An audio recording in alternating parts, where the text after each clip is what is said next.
Stelvengard did not kill his wife. That would have been mercy. Instead, they left her alive, 3 miles across the sea, close enough for him to see her lantern every night and promised to hang his family if he rowed toward it. That was the salt line, not a border, a wound. I did not see Arqan fall. I came after the cloudless fen, still wearing Stelvengard's colors.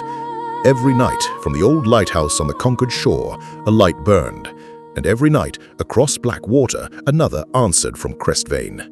At first, I thought it was a code. It was a marriage. His wife had escaped when Arqan fell, carried across the strait with the last exiles. He stayed behind, because had he followed, others would pay.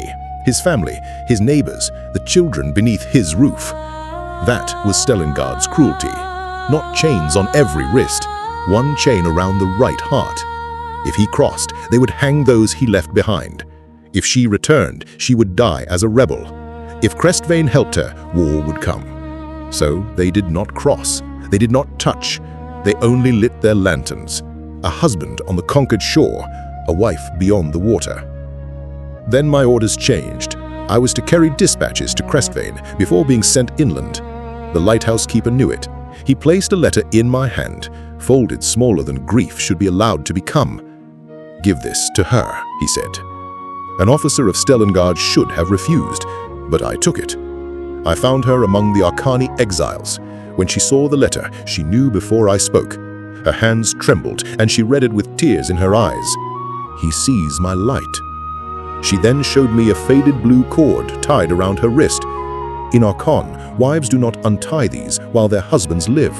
She pulled a thread from it and placed it in my hand. "Tell him I have not untied mine." I carried it back to Arqan. That night, he tied her blue thread around his wrist before lighting the tower. His hands did not shake, but I knew his heart did. Across the sea, her lantern answered.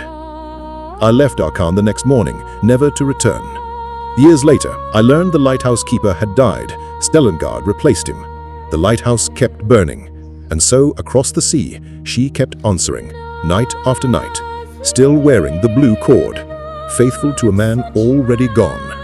I told myself Crestvane was too far. I have not always believed myself. The histories say Arqan fell in 15 days.